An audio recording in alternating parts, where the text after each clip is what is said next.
Hola, ¿qué tal? Soy Gerardo Rodríguez y esta es mi primera videocolumna para el portal México Seguridad.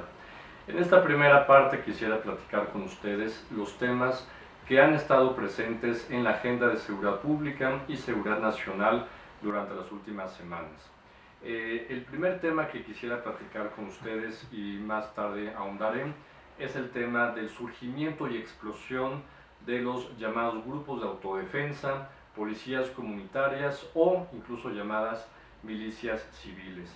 Otro tema que ha subido lamentablemente a la agenda de los medios de comunicación es el de la inseguridad creciente en el Distrito Federal por casos lamentables que han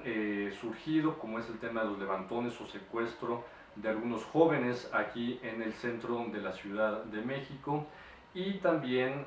otros temas relacionados con la inseguridad vinculada a secuestros de empresarios también en otros estados cercanos al Distrito Federal. Un tema que también ha estado en la agenda, que afortunadamente refleja los nuevos niveles de coordinación del gobierno federal, es el caso exitoso de la recuperación del rescate de 165 migrantes de origen centroamericano y mexicanos que estaban en manos de la delincuencia organizada. Otro tema también que ha estado presente en el debate, en el círculo rojo, sobre la pertinencia o no de su creación, es el de la llamada gendarmería, la creación de una cuarta fuerza del Estado mexicano con niveles de organización militar, pero a cargo de un mando civil, ¿no?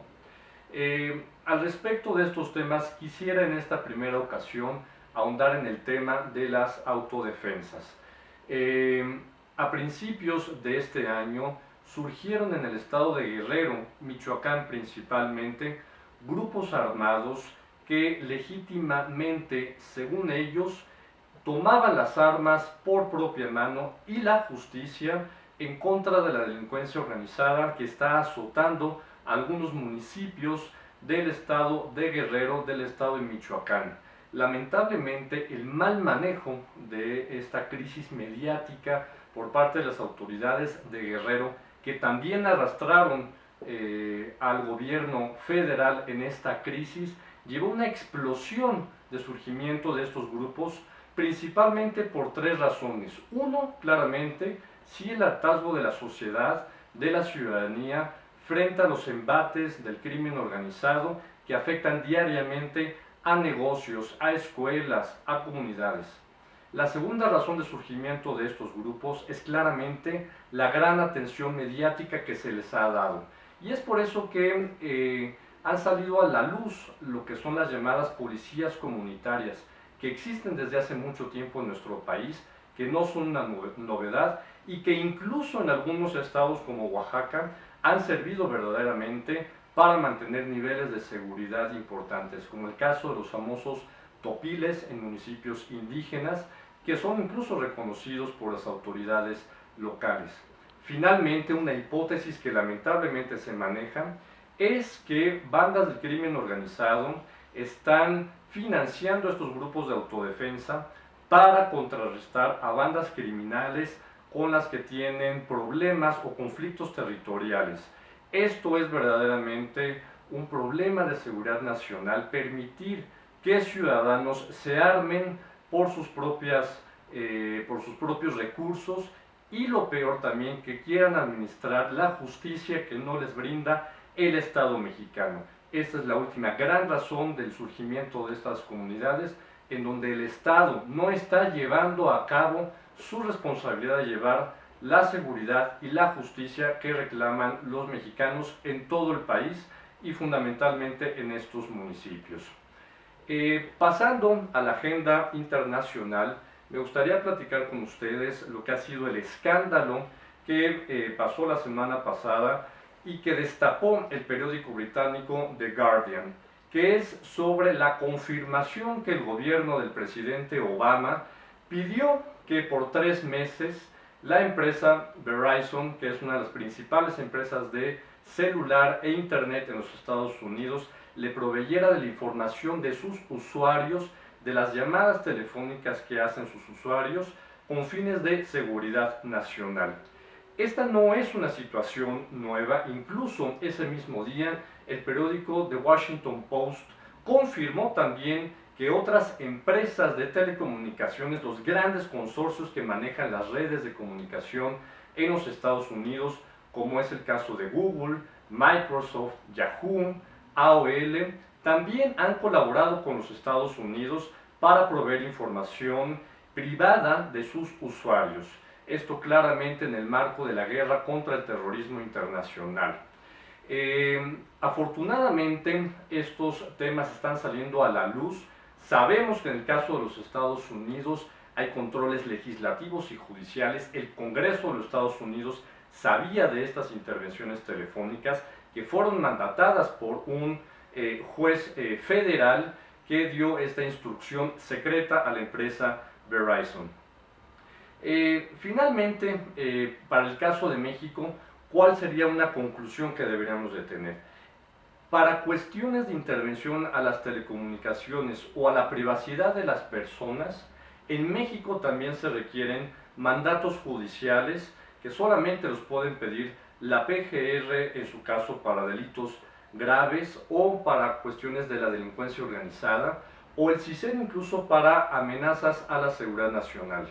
Sin embargo, falta el componente, el control legislativo de estas actividades legítimas que pueden hacer el Estado mexicano y otros países del mundo para prevenir la comisión de delitos graves, como es el de la delincuencia organizada o incluso el terrorismo internacional.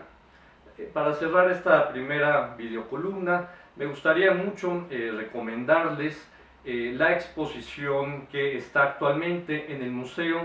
de la Memoria y la Tolerancia, que es una exposición que acaba de inaugurar la Organización Internacional Artículo 19, su capítulo México, y que se llama No nos callarán, las batallas por la libertad de expresión, y que recupera algunos testimonios de periodistas que han sido acosados en los últimos años dentro de nuestro país, lamentablemente. Les recomiendo mucho esta exposición, y además conocer el Museo de Memoria y Tolerancia es una magnífica oportunidad para ir con nuestros hijos, con nuestros familiares. En particular, no se deben de perder, por ejemplo, las salas sobre el genocidio nazi, claramente, pero también algunas salas pequeñas que nos recuerdan genocidios recientes en la historia de la humanidad, como es el caso del genocidio contra el pueblo armenio o el genocidio bosnio durante la guerra de la ex Yugoslavia, e incluso el genocidio que sucedió en Camboya con el ex dictador Pol Pot.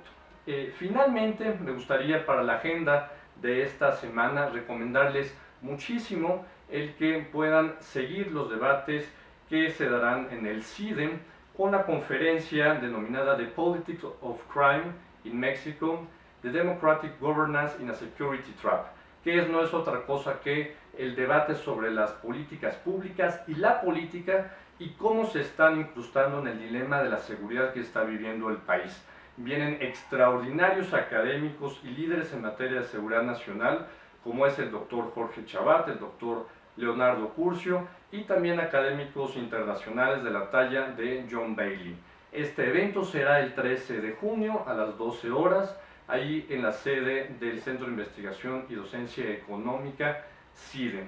Finalmente, también esta semana recordaremos el 12 de junio, que es el Día Internacional del Trabajo Infantil, y nos recuerda los problemas que vive la infancia en varios sectores de la sociedad, no solamente el tema de la explotación laboral, sino también la lamentable explotación de los adolescentes y de los niños en temas como la inseguridad, el crimen organizado, entre otros. Les mando un fuerte abrazo, nos vemos la próxima semana.